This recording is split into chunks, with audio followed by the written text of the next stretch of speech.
Bonjour à tous, bon dimanche. Dans l'actualité, le football. En Ligue 1, Lille se déplaçait à Guingamp hier soir. Un match peu convaincant. Les deux équipes se sont quittées sur un nul un partout.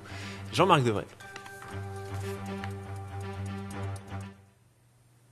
Sur le poteau de Sidibé, suivi un quart d'heure plus tard de cette action de classe de Sofiane Bouffal. Le milieu lillois mystifie la défense de Guingamp et marque le premier but à la 30e minute. Mais sa joie sera de courte durée car 3 minutes à peine se sont écoulées lorsque l'ancien lillois Yanis Salibur déborde et sert Jimmy Briand qui égalise pour Guingamp. Les deux équipes se partageront les occasions en deuxième mi-temps avec d'abord le gardien breton Le Sel qui repousse de la poitrine le tir de Junior Talot, puis le latéral guingampais Jacobsen qui frappe de 20 mètres. Mais plus rien ne sera marqué. Le défenseur lillois Souzou est expulsé en fin de match au grand dam de Hervé Renard et les deux équipes se quittent sur ce score finalement équitable de 1 partout. En bref, le trafic TER toujours perturbé dans la région en raison d'un mouvement de grève. 2 TER sur 3 sont assurés ce dimanche.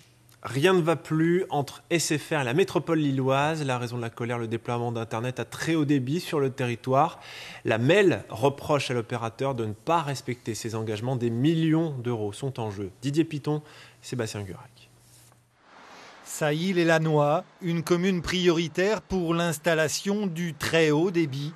C'était en 2013 un engagement formel de l'opérateur SFR et pourtant depuis, rien n'a été fait. Alors ici, 2 réunions, voilà, avec des slides, des projections, des intentions, des envies et puis plus rien du tout.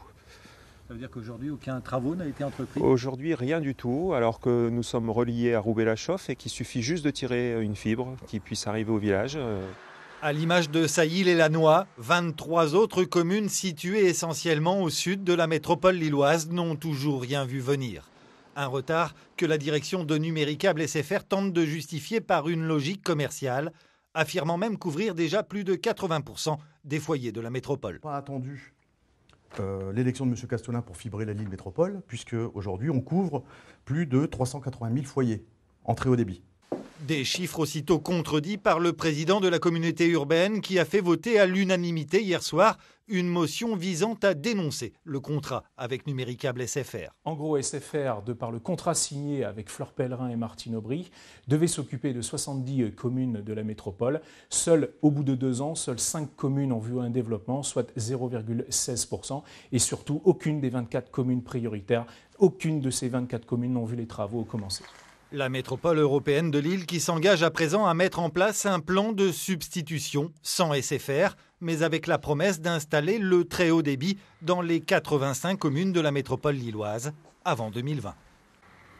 Enfin, clin d'œil pour terminer aux 10 ans du testathlon, un triathlon au profit de la recherche contre les maladies digestives. C'était hier au Pré-du-Hem à Armentières, des milliers de coureurs.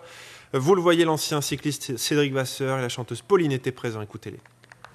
En fait, les 10 ans du testathlon, c'est un bel anniversaire. Ça fait 10 ans qu'on a réussi à réunir environ 20 000 personnes pour se mobiliser pour la recherche pour les maladies digestives. Et chaque année, c'est un succès. On vient en famille pour prendre du plaisir. Je suis très sensible à cette cause. Alors, c'est vrai que j'étais très étonnée, en fait, très surprise des chiffres, en fait, du nombre de malades. Et donc, du coup, j'ai été très sensible. C'était une évidence d'être là aujourd'hui et de mouiller le maillot pour la bonne cause dans la bonne humeur. Voilà, et tout de suite, le 12-13 continue. Très bel après-midi, bon dimanche, à ce soir. Retrouvez toute votre actualité régionale sur l'application France 3 Régions.